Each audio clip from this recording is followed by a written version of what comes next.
കാൽ നൂറ്റാണ്ടിന്റെ വിശ്വസ്ത പാരമ്പര്യവുമായി അക്ഷയ കേറ്ററിംഗ് തൊടുപുഴ. ആഘോഷങ്ങൾ ഏതുമാവട്ടെ, എല്ലാത്തരം വെജ് നോൺ വെജ് വിഭവങ്ങളും പൂർണ്ണ ഉത്തരവാദിത്തത്തോടെ നിങ്ങളുടെ മുന്നിൽ എത്തിക്കുന്നു. നിങ്ങളുടെ നാവിലെ രസമുകുളങ്ങളെ തൊട്ടുണർത്തുന്ന രുചി വൈവിധ്യങ്ങൾ, സ്വാദിൽ ഒരൽപ്പം പോലും വിട്ടുവീഴ്ചയില്ലാതെ, പാരമ്പര്യ തനിമ നഷ്ടപ്പെടാതെ വിഭവസമൃദ്ധമായി നിങ്ങളുടെ ആഘോഷങ്ങളെ വരവേൽക്കൂ. അക്ഷയ കേറ്ററിംഗ് തൊടുപുഴയ്ക്കൊപ്പം ഫോൺ 9744406785. അക്ഷയ കേറ്ററിംഗ് തൊടുപുഴ.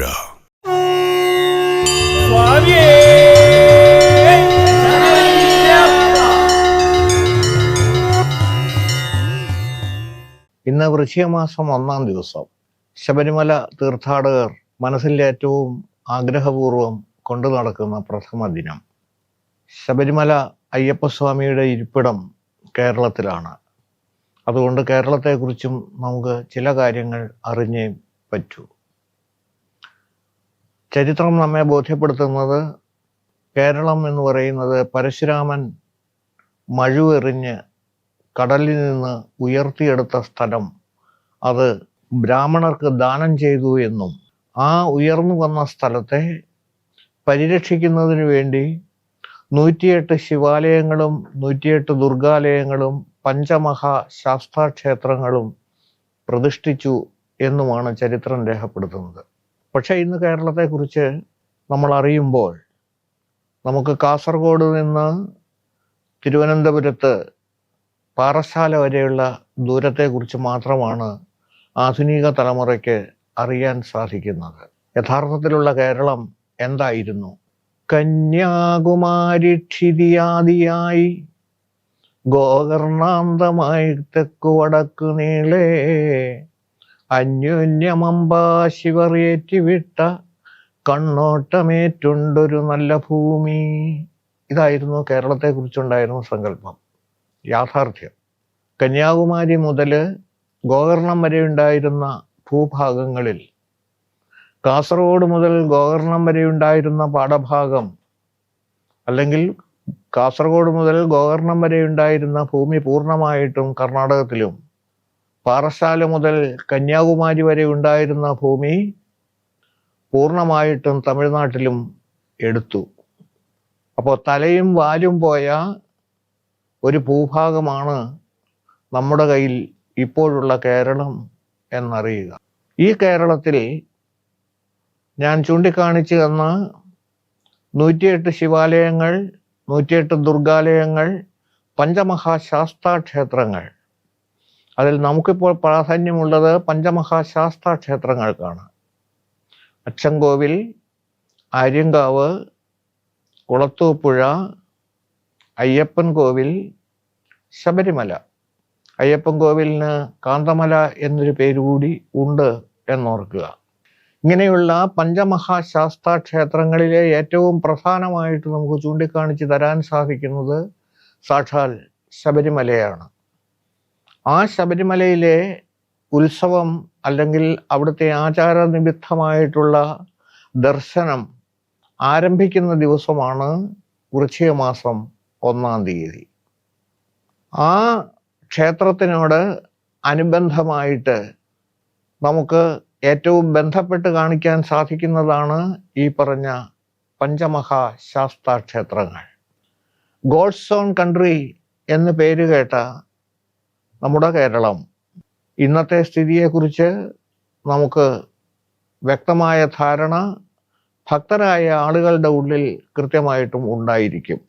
നമ്മുടെ ക്ഷേത്രങ്ങളിലെ ആചാരങ്ങൾ, അനുഷ്ഠാനങ്ങൾ, വിശ്വാസങ്ങൾ, ഇതെല്ലാം വെച്ച് നാം പഠിക്കാനും മനസ്സിലാക്കാനും ശ്രമിക്കുകയാണെങ്കിൽ ഏതാണ്ട് 40,000 മുതൽ 50,000 വരെ ക്ഷേത്രങ്ങൾ നമ്മുടെ കേരളത്തിലുണ്ട് എന്നറിയുക.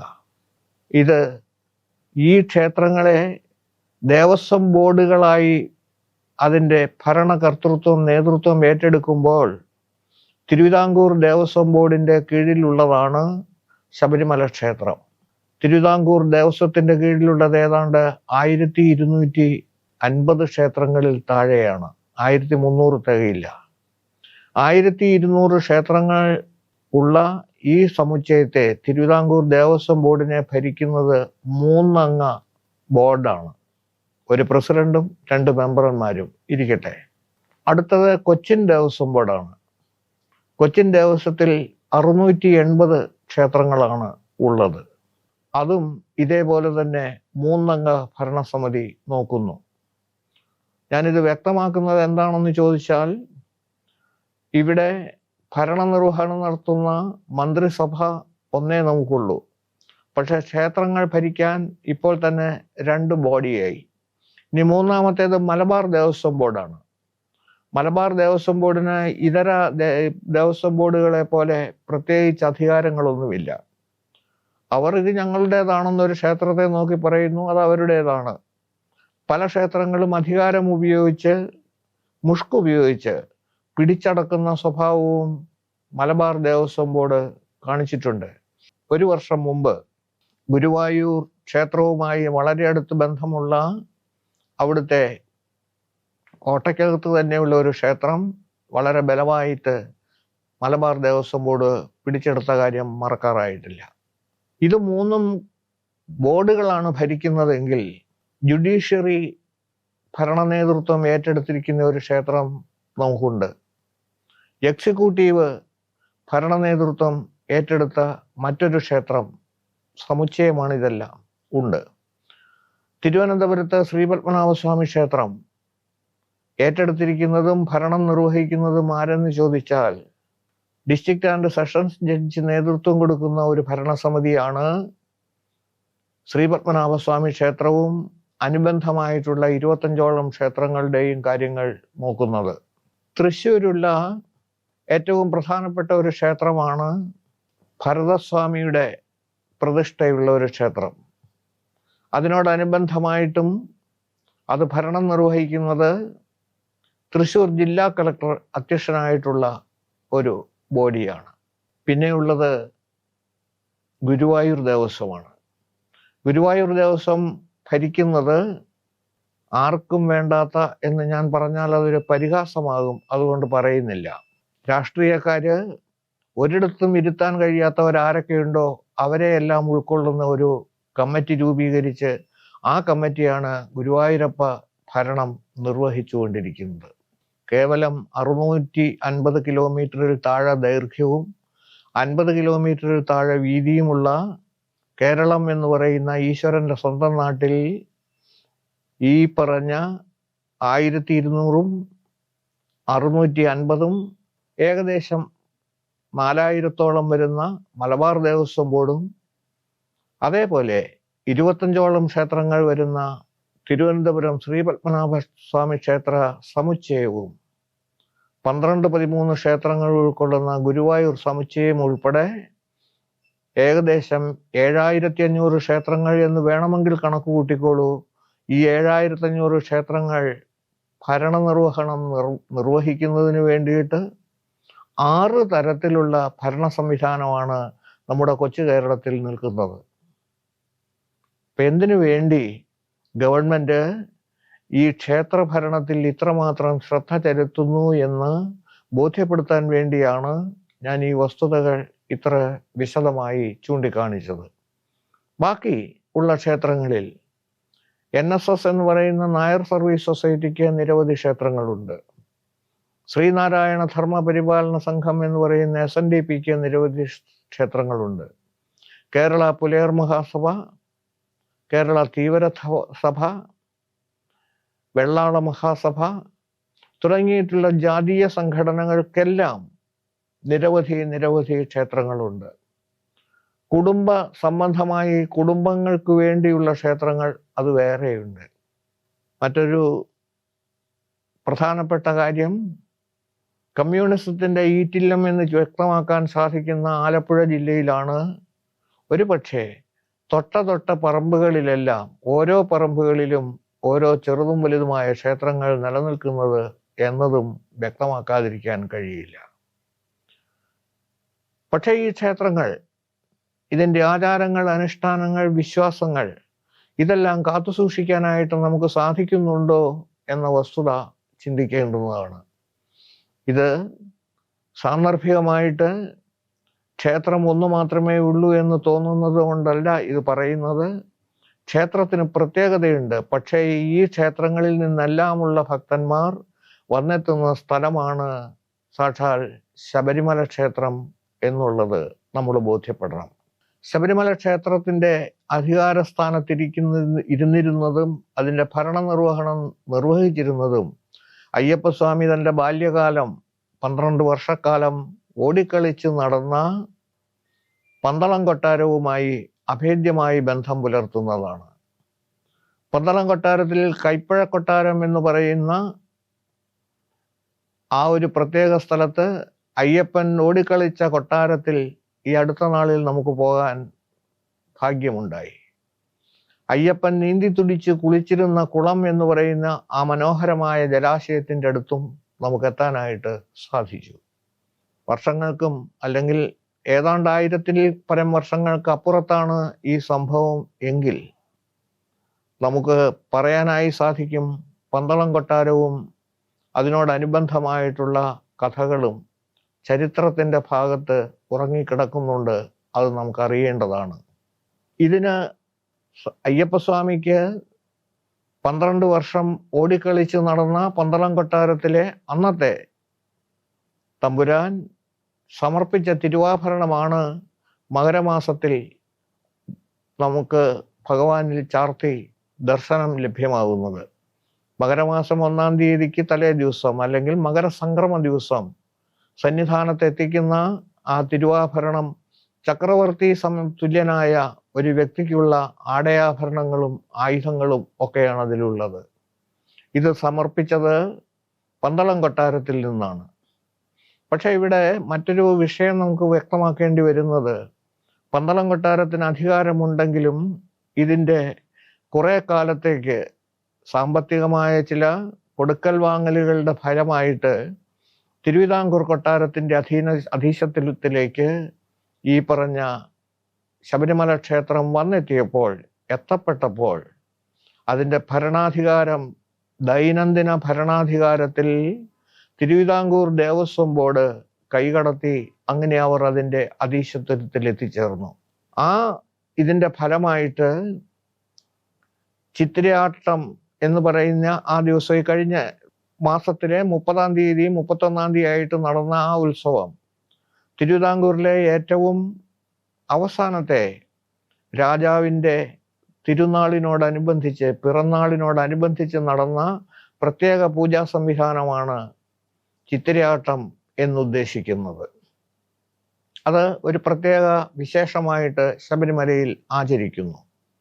അതേപോലെ തന്നെ ആധികാരികമായി ചൂണ്ടിക്കാണിക്കുന്നത് മറ്റൊരു കാര്യം, മകരമാസം 1-ാം തീയതി അഥവാ മകരസംക്രമ ദിനം, ആ ദിനത്തിൽ അഭിഷേകം മകരസംക്രമ സമയത്ത്, അത് രാത്രിയായിരുന്നാലും പകലായിരുന്നാലും എപ്പോഴായിരുന്നാലും ആ കൃത്യമുഹൂർത്തത്തിൽ അവിടെ ഇത് പൂർത്തിയാക്കുന്നത്, അഥവാ സംക്രമം ദിവസം നടക്കുന്ന സമയത്ത് നടക്കുന്ന അഭിഷേകം തിരുവിതാംകൂർ കൊട്ടാരത്തിൽ നിന്ന് കൊണ്ടുവരുന്ന നെയ്മുദ്ര ഉപയോഗിച്ചാണ് എന്ന വസ്തുതയും നമ്മൾ അറിഞ്ഞിരിക്കണം. ഇതുമായിട്ട് നമ്മൾ നോക്കുമ്പോൾ ശബരിമല ക്ഷേത്രത്തിന് അധികാരികൾ 2 ഉണ്ടോ എന്നൊരു സംശയം തോന്നാം. ഇല്ല. ശബരിമല ക്ഷേത്രത്തിൻ്റെ യഥാർത്ഥത്തിലുള്ള കസ്റ്റോഡിയൻ എന്ന് പറയുന്നത് മാത്രമാണ് തിരുവിതാംകൂർ ദേവസ്വം ബോർഡ്. പക്ഷേ നമുക്ക് വിഷമമുണ്ടാക്കുന്ന ഒരു വസ്തുത, ഓരോ സാധാരണ ക്ഷേത്രങ്ങളിൽ പോലും നിരവധി സ്വത്തുക്കൾ സ്വന്തമായിട്ടുള്ളപ്പോൾ ശബരിമല ക്ഷേത്രത്തിന് എന്താണ് സ്വത്തുള്ളത് എന്ന് ചോദിച്ചാൽ അറിയില്ല എന്നുള്ളത് വേറൊരു കാര്യം. ഗുരുവായൂരപ്പൻ്റെ സ്വത്തുക്കൾ എവിടെ എന്ന് ചോദിച്ചാൽ അത് കൃത്യമായിട്ട് ബാങ്കിൽ ഇത്ര രൂപ ബാലൻസ് ഉണ്ട്, ഇത്ര കോടി രൂപയാണ് എന്ന് പറയുന്നതനുസരിച്ചാണെങ്കിൽ ഫിക്സഡ് ഡിപ്പോസിറ്റ് ഇനത്തിൽ പോലും ഗുരുവായൂരപ്പന് 1500 കോടിയിലേറെ രൂപ ബാങ്കിൽ സൂക്ഷിച്ചിരിക്കുന്നു എന്ന അഭിമാനത്തോടുകൂടി അതിൻ്റെ ഭരണസമിതി പറയുന്നു.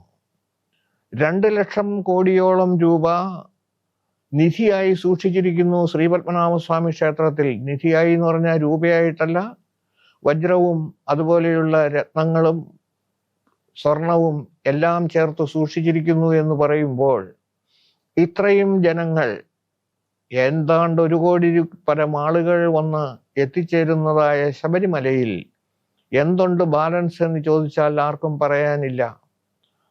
വിവരാവകാശ നിയമം അനുസരിച്ച് ലഭ്യമായിട്ടുള്ള ഒരു രേഖ അനുസരിച്ചിട്ട് നമുക്ക് ഏതാണ്ട് 2 ടണ്ണോളം വെള്ളി സൂക്ഷിച്ചിട്ടുണ്ടെന്നും 600 കിലോയിൽ താഴെയുള്ള സ്വർണ്ണ സൂക്ഷിച്ചിട്ടുണ്ടെന്നുള്ളതും മാറ്റിയാൽ എത്ര കോടി രൂപ സൂക്ഷിച്ചിട്ടുണ്ട് എന്നുള്ളതിന് വ്യക്തമായ ഒരു മറുപടി കിട്ടുന്നില്ല.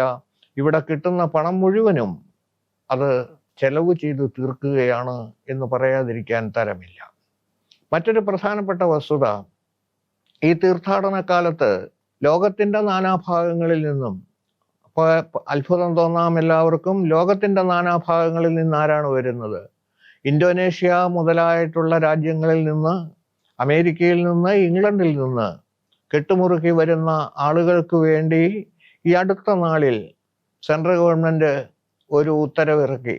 എന്തായിരുന്നു കാര്യം എന്നും കൂടി എല്ലാവരും അറിഞ്ഞിരിക്കേണ്ടതായതുകൊണ്ടാണ് പറയുന്നത്. സാധാരണ നിലയിൽ നെയ് നിറച്ചു കൊണ്ടുവരുന്ന നാളികേരം വിമാനത്തിനുള്ളിൽ കയറ്റാനായിട്ട് കഴിഞ്ഞ ഏതാനും ആഴ്ചകൾക്കപ്പുറത്ത് വരെ അനുവാദമുണ്ടായിരുന്നില്ല, വിമാന കമ്പനികൾ അനുവദിച്ചിരുന്നില്ല.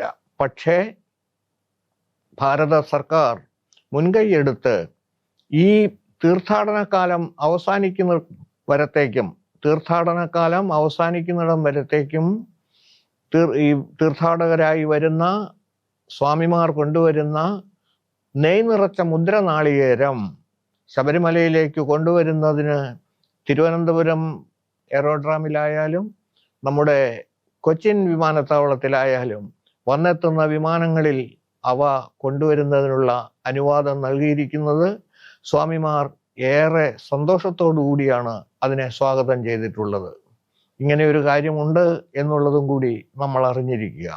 എന്തായാലും ശബരിമല ക്ഷേത്രത്തിലുള്ള സ്വത്തിനെ സംബന്ധിച്ചും മറ്റു കാര്യങ്ങളെക്കുറിച്ചും നമ്മൾ ചിന്തിക്കുമ്പോൾ ഏറ്റവും വലിയ സ്വത്തെന്ന് പറയുന്നത് തീർത്ഥാടകരായി എത്തുന്ന ജനകോടികളാണ്. ഇവിടെ കേവലം 3 അക്കത്തിൽ മാത്രം ഒതുങ്ങുന്ന വരുമാനമാണ് ഉള്ളതെങ്കിൽ ഈ സംസ്ഥാനത്തിൻ്റെ നട്ടെല്ല് എന്ന് വേണമെങ്കിൽ നമുക്ക് ശബരിമലയെ ചൂണ്ടിക്കാണിക്കേണ്ടതായിട്ട് വരും. എന്താണ് കാരണം എന്ന് ചോദിച്ചാൽ, ശബരിമല തീർത്ഥാടന കാലമായ വെറും 65 ദിവസം കൊണ്ട് കേരള ഗവൺമെൻറ്, അവരാരായിരുന്നാലും കേരള ഗവൺമെൻറ്റിന് ലഭ്യമാകുന്നത് ഏതാണ്ട് 10,000 കോടിയോളം രൂപയാണ് എന്ന് അഴിമതി രഹിതനായ സത്യം പറയുന്ന ഒരു മന്ത്രി എന്ന നിലയിൽ ശ്രീ ജി സുധാകരൻ പറഞ്ഞതിനെ നമുക്ക് അഭിമാനത്തോടു കൂടിയാണ് കാണേണ്ടി വരിക. കാരണം ശബരിമല തീർത്ഥാടകരായി വന്നെത്തുന്ന ഭക്തകോടികൾ വാങ്ങിക്കുന്ന ഓരോ തരം സാധനങ്ങൾക്കും കിട്ടുന്ന ടാക്സ് നോക്കുക. ഇവിടെ ഏറ്റവും കൂടുതൽ അതിന് വിൽപ്പന നടക്കുന്നത് എനിക്ക് തോന്നുന്നു ഫ്യുവൽസ് ആയിരിക്കും. ആ ഫ്യുവലിൻ്റെ ടാക്സ് ഇനത്തിൽ കേരള ഗവൺമെൻറ്റിന് കിട്ടുന്നത് ഏതാണ്ട് 10,000 കോടി രൂപയാണെന്നാണ് ശ്രീ ജി സുധാകരൻ പറഞ്ഞത്. അതേപോലെ തന്നെ നമ്മുടെ നിരവധി ക്ഷേത്രങ്ങൾക്കും നിരവധി ദേവാലയങ്ങൾക്ക്, ക്ഷേത്രങ്ങൾക്ക് എന്ന് മാത്രമല്ല ഞാൻ പറയുന്നത്, നിരവധി ദേവാലയങ്ങൾക്ക് ഇതിൻ്റെ വരുമാനമുണ്ട് എന്ന കാര്യത്തിൽ ഒട്ടും സംശയം വേണ്ട. പക്ഷേ ശബരിമല തീർത്ഥാടകരോട് നമ്മൾ ചെയ്യുന്ന പ്രവൃത്തി പൂർണ്ണമായിട്ടും ശ്ലാഘിക്കത്തക്കതാണോ, അംഗീകരിക്കത്തക്കതാണോ എന്ന് ഒരു നിമിഷം ചിന്തിച്ചു നോക്കണം. അവരോട് നമ്മുടെ പെരുമാറ്റം പൂർണ്ണമായും ശരിയാണോ എന്നും ആലോചിക്കണം. അവരെ പരമാവധി ചൂഷണം ചെയ്യുന്ന സാഹചര്യമാണ് കേരളത്തിലുള്ളത്. ഞാൻ ഉദാഹരണമായിട്ട് പറഞ്ഞാൽ, വെജിറ്റേറിയൻ ഹോട്ടൽ എന്ന് പേര് വയ്ക്കുകയും ഒരു നിലവിളക്കും കത്തിച്ച് അയ്യപ്പൻ്റെ ഒരു ചിത്രം വച്ച് അതിനിപ്പുറത്തിരിക്കുന്നയാൾ തീർച്ചയായിട്ടും വെജിറ്റേറിയൻ ഹോട്ടൽ എന്നുള്ള വിശ്വാസത്തിൽ കയറുന്ന സ്വാമി ഭക്തരോട് അവരെ ചൂഷണം ചെയ്യുകയും ചെയ്യുന്നുണ്ട് എന്നുള്ള വസ്തുത കേരളത്തിൽ അങ്ങോളം ഇങ്ങോളമുള്ള ഹോട്ടൽ വ്യവസായികൾ കൃത്യമായിട്ടും ശ്രദ്ധിക്കേണ്ടുന്നതാണ് എന്ന് പറയാതിരിക്കാൻ തരമില്ല.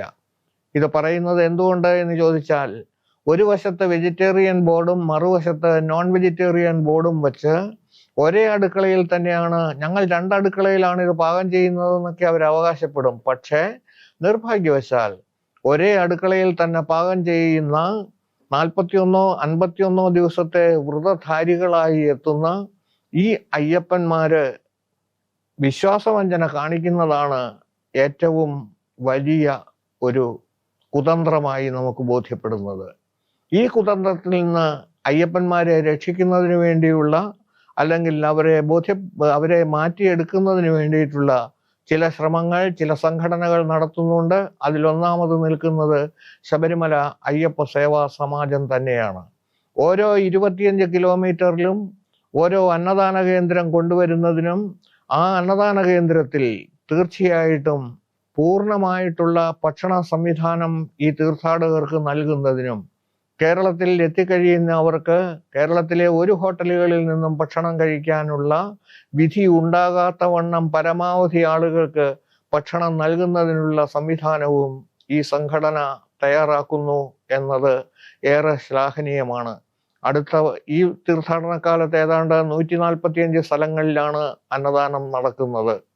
അത് കഴിഞ്ഞാൽ ഓരോ 25 കിലോമീറ്ററിലും തീർച്ചയായിട്ടും പ്രധാനപ്പെട്ട റോഡുകളിലെല്ലാം അഭിമാനപൂർവം അവർ അന്നദാന കേന്ദ്രങ്ങൾ തുറക്കാൻ പോകുന്നു എന്നുള്ളത് ഒരു വസ്തുതയാണ്. നിരവധി സംഭവങ്ങൾ ഇതിനോടനുബന്ധിച്ചുണ്ട്. ശബരിമലയുമായി ബന്ധപ്പെട്ട് ശബരിമലയുടെ ഏരിയയിൽ മാത്രം ഒരു അപകടം സംഭവിച്ചാൽ അങ്ങനെ സംഭവിക്കുന്ന അപകടത്തിൽപ്പെട്ടവർക്ക് മാത്രമേ ഇൻഷുറൻസിന് അധികാരമുള്ളൂ എന്ന് പറയുന്ന തരത്തിലേക്കും ശബരിമലയിൽ ഏതെങ്കിലും കാരണവശാൽ അപകടത്തിൽപ്പെടുന്നവരെ ഏത് തരത്തിൽ എന്നറിയില്ല, കഴിഞ്ഞ വർഷം ഏതാണ്ട് 9 പേരാണ് അപകടങ്ങളിൽ മരിച്ചത്. അതായത് തിരക്കിൽപ്പെട്ടുമൊക്കെ മരിച്ചത്. അതിലേറ്റവും കഷ്ടം 12 വയസ്സുകാരിയായ ഒരു പെൺകുട്ടി വെള്ളം കിട്ടാതെയാണ് മരിച്ചത്. ആ പെൺകുട്ടിയുടെ പോസ്റ്റ്മോർട്ടം റിപ്പോർട്ടിൽ എഴുതിയിരിക്കുന്നത് ആ കുട്ടി വെള്ളം കിട്ടാതെ മരിച്ചു എന്ന് വേണ്ട, ഈ മരിച്ചവരെ എല്ലാവരെയും കൊടുത്തിരിക്കുന്നത് അവർക്ക് ഹാർട്ട് ഡിസീസ് ഉണ്ടായിരുന്നു എന്നാണ്. ഹാർട്ട് ഡിസീസ് ഉണ്ടെന്ന് പറഞ്ഞാൽ ഒരു വിഷമവുമില്ലാതെ ഇൻഷുറൻസ് കമ്പനിക്ക് ആ ക്ലെയിം കൊടുക്കാതിരിക്കാനായിട്ട് സാധിക്കും. ഇവിടെ നമ്മൾ മനസ്സിലാക്കേണ്ടുന്നത് ഇതിൻ്റെ പിന്നിൽ ഏതോ നിഗൂഢ ശക്തികൾ പ്രവർത്തിക്കുന്നു. അത് ഒരു കാരണവശാലും അംഗീകരിക്കാൻ കഴിയില്ല. സാന്ദർഭികമായിട്ട് ഞാൻ ഈ വസ്തുത പുറത്തു പറയുകയാണ്. ഇതിനൊരു മാറ്റം ഉണ്ടായേ പറ്റൂ. ഇതുപോലെ ശബരിമല തീർത്ഥാടനവുമായി ബന്ധപ്പെട്ട് കേരളത്തിൽ എവിടെ മരണം സംഭവിച്ചാലും ആ സംഭവിക്കുന്നവർക്ക് ഇൻഷുറൻസ് പരിരക്ഷ ഉണ്ടാകണം എന്ന കാര്യത്തിൽ ഒരു സംശയവും വേണ്ട. ഇതേപോലെ തന്നെ മറ്റൊരു പ്രധാനപ്പെട്ട കാര്യം ചൂണ്ടിക്കാണിക്കാനുള്ളത്, ഈ തീർത്ഥാടകർ വരുമ്പോൾ ആ തീർത്ഥാടകർക്ക് പമ്പയിൽ നിന്നും സന്നിധാനത്തേക്കുള്ള മാർഗം കൃത്യമായും അനുവദനീയമാകണം. എന്ന് പറഞ്ഞാൽ പമ്പയിൽ നിന്നും വരുന്നവരെ വലിയ നടപ്പന്തലിൽ എത്തുന്നിടം വരത്തേക്ക് അവരെ തടഞ്ഞു നിർത്തുന്ന സംവിധാനം ഉപേക്ഷിക്കണം. ഇവിടെ ഒരു പ്രത്യേക വിഭാഗത്തിൽപ്പെട്ട ഉദ്യോഗസ്ഥന്മാരെ കുറ്റം പറയുന്നത് ശരിയല്ലെങ്കിൽ പോലും പറയാതിരിക്കാൻ തരമില്ല. പോലീസിന്റെ ഏറ്റവും പ്രായം കുറഞ്ഞ ചെറുപ്പക്കാരായ ഉദ്യോഗസ്ഥരെയാണ് ശബരിമല ഡ്യൂട്ടിക്ക് വിടുന്നത്. അതിൻ്റെ അകത്തെ ബുദ്ധിമുട്ടെന്തെന്ന് ചോദിച്ചാൽ, IG ശിങ്കാരവേലു അദ്ദേഹം കേരളത്തിൽ ഭരണത്തിൽ ഇരുന്നിരുന്ന അവസരത്തിൽ അദ്ദേഹം ശബരിമലയെക്കുറിച്ച് വ്യക്തമായി ബോധ്യപ്പെട്ടുകൊണ്ട് ഒരു ഓർഡർ ഇറക്കിയിരുന്നു. ആ ഓർഡറിൽ വ്യക്തമാക്കിയിരുന്നത് 45 വയസ്സെങ്കിലും പ്രായമുള്ളവരും വിശ്വാസികളും ആയിട്ടുള്ളവർ മാത്രമേ ശബരിമലയിലെ ഡ്യൂട്ടിക്ക് വരാവുള്ളൂ. 18ാം പടിയിലും 18ാം പടിക്ക് മുകളിലേക്കും ആ തരത്തിലുള്ള വിശ്വാസികളെ മാത്രമേ ഡ്യൂട്ടിക്കിടാവൂ എന്ന് പറഞ്ഞെടുത്ത് ഏറെ സങ്കടപൂർവ്വം ഞാൻ പറയുന്നു, ഈ കഴിഞ്ഞ തീർത്ഥാടന കാലത്ത് ചെരുപ്പിട്ട് ശബരിമലയിലൂടെ 18ാം പടിക്ക് മുകളിൽ, അതായത് തിരുമുറ്റത്തുകൂടി നടക്കുന്ന പോലീസുകാരെ കാണേണ്ടി വന്ന ദുര്യോഗവും ശബരിമല തീർത്ഥാടകർക്കുണ്ടായി. ഇതിനൊരു മാറ്റം ഉണ്ടായേ പറ്റൂ. തീർത്ഥാടന കാലത്ത് തീർത്ഥാടകന്റെ രൂപത്തിൽ തന്നെയുള്ള ആളുകൾ വേണം, അല്ലെങ്കിൽ ആ തരത്തിലുള്ള ആളുകൾ വേണം അവിടെ ഡ്യൂട്ടിക്കെത്താൻ എന്നതും കൂടി ഈ അവസരത്തിൽ വ്യക്തമാക്കാൻ ആഗ്രഹിക്കുകയാണ്. ഇത് നമ്മുടെ പൊതുജനങ്ങൾ ബോധ്യപ്പെടാൻ വേണ്ടിയിട്ടാണ് ഈ വസ്തുതയും ഞാൻ വ്യക്തമാക്കിയത്. തീർത്ഥാടനത്തിന് ഒരു പുതിയ മുഖം നൽകണം എന്നുള്ള വസ്തുത വ്യക്തമാക്കിക്കൊണ്ട് 1-2 കാര്യങ്ങൾ ബഹുമാന്യരായ എൻ്റെ കാണികളെ, ശ്രോതാക്കളെ ഞാൻ ഓർമ്മിപ്പിക്കാൻ ആഗ്രഹിക്കുന്നു. വൃശ്ചിക മാസം 1-ാം തീയതി ഒരു വീട്ടിൽ 6 7 അംഗങ്ങൾ ഉണ്ടെങ്കിൽ വൃശ്ചിക മാസം 1-ാം തീയതി മാലയിടാൻ തയ്യാറായത് അച്ഛനും മകനും മാത്രമാണ്. ബാക്കിയുള്ള 5 6 പേരും കൂടി ഉണ്ടെങ്കിൽ ആ വീട്ടിൽ മാലയിട്ട 2 പേർ മാത്രമേ ഉള്ളൂ എന്ന് കരുതിക്കൊണ്ട് ആ 2 പേര് മാത്രമേ വ്രതധാരികളായിരിക്കുകയുള്ളൂ എന്ന് വിചാരിക്കുന്നത് നമുക്കൊന്ന് മാറ്റാൻ ശ്രമിക്കണം. ആ വീട്ടിൽ മുഴുവൻ പേരും വ്രതധാരികളായി മാറണം. ഇനി 10 15 ദിവസം കഴിഞ്ഞ് 15 ദിവസത്തെ വ്രതമെടുത്തിട്ട് അച്ഛനും മകനും കൂടി ശബരിമലയ്ക്ക് പോകുന്നു, തിരിച്ചെത്തുന്നു എന്ന് വിചാരിച്ചു കൊള്ളുക. അങ്ങനെ വന്നാൽ ഞങ്ങളുടെ വ്രതഭംഗം വന്നിരിക്കുന്നു. എന്തിനാണ് അങ്ങനെ ചിന്തിക്കുന്നത്? ആ വ്രതഭംഗം വരാതെ ഏറ്റവും ചുരുങ്ങിയത് 41 ദിവസത്തെ വ്രതമെങ്കിലും പൂർണ്ണമായിട്ടും ഉൾക്കൊള്ളാനായിട്ട് നമ്മൾ തയ്യാറാവണം. അങ്ങനെ തയ്യാറാവുമ്പോൾ ഉണ്ടാകുന്ന ഒരു ഫലം, നമ്മുടെ വീടുകളിൽ ഉണ്ടാകുന്ന നന്മയുടെ ഒരു പ്രത്യേകത നമുക്ക് പൂർണ്ണമായിട്ടും അനുഭവവേദ്യമാകും.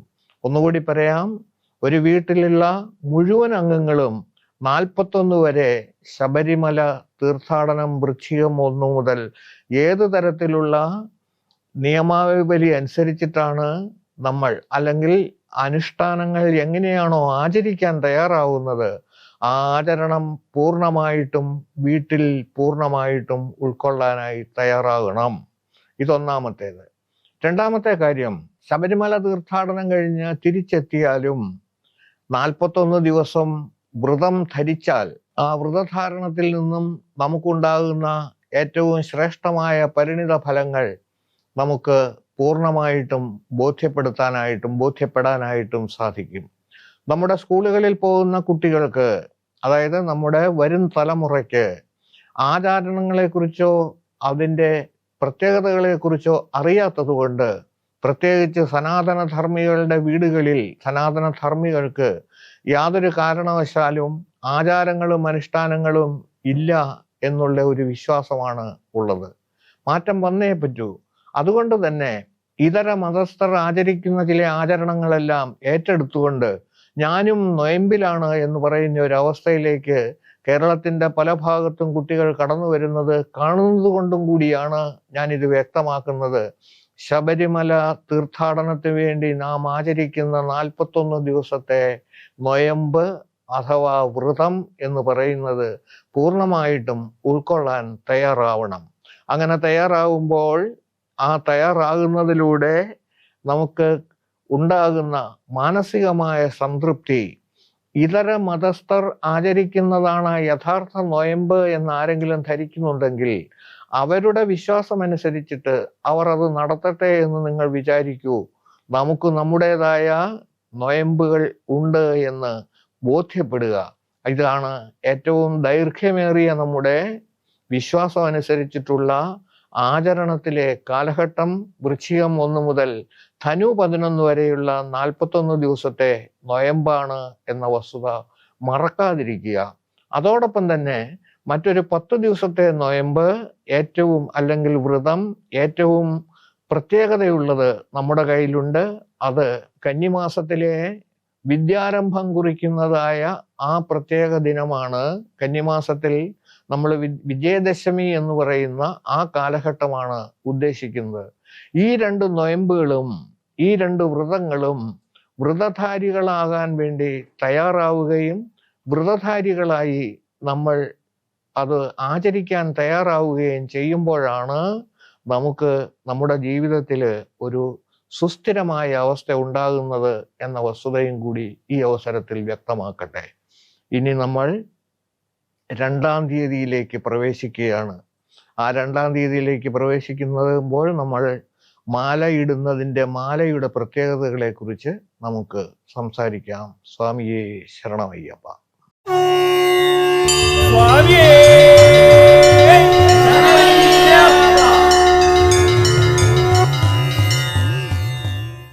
കാൽ നൂറ്റാണ്ടിന്റെ വിശ്വസ്ത പാരമ്പര്യവുമായി അക്ഷയ കേറ്ററിംഗ് തൊടുപുഴ.